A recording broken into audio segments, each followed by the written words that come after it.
আসসালামু আলাইকুম এভরিওয়ান, আশা করছি আপনারা সকলেই ভালো আছেন। তো আজকের এই ভিডিওতে দেখাবো যে ফেসবুক কন্টেন্ট সেটআপ কিভাবে করবেন এবং এটা আদৌ কি আপনার পেজে আছে কিনা সেটা কিভাবে বুঝবেন।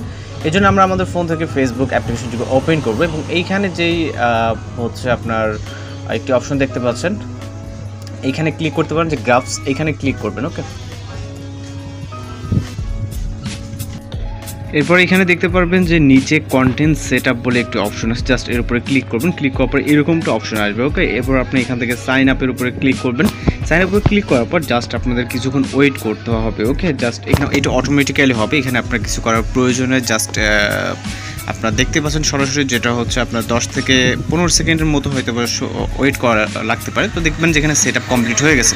এখনও সেটআপ দেখাচ্ছে, এটা আমি যখন রিলোড নিব তখন কিন্তু এটা দেখতে পারবো যে এটা আমাদের হয়ে গেছে। ওকে, তো জাস্ট আমি এখান থেকে রিফ্রেশ নিব। রিফ্রেশ নেওয়ার কিছুটা নিচে আসলে এখান থেকে আমরা মনিটাইজেশন অপশনে কিন্তু দেখতে পারবো যে কন্টেন্ট সেটআপটা এটা মনিটাইজেশনে অ্যাড হয়ে গেছে এবং এটা কিন্তু অ্যানেবল হয়ে গেছে। তো এইভাবে খুব সহজে আপনি কিন্তু অ্যাড করে নিতে পারবেন। দেন এখানে আসলেও কিন্তু আমরা এখানে আর্নিংটা দেখতে পারবো, যেহেতু এটা একদমই নতুন একটি অ্যাকাউন্ট, জাস্ট আপনাদেরকে দেখানোর জন্য। ওকে, তো এইভাবে আপনি কন্টেন্ট সেটআপটা যেটা আসলে মনিটাইজেশন, এটা আপনি সেট আপ করে নিতে পারবেন। ওকে, তো এই ছিল মূলত হচ্ছে আজকের ভিডিও। যদি ভিডিওটি ভালো লাগে অবশ্যই চ্যানেলকে সাবস্ক্রাইব করে রাখবেন এবং এই বিষয়ে কোনো তথ্য পেতে অবশ্যই চ্যানেলকে সাবস্ক্রাইব করে রাখবেন।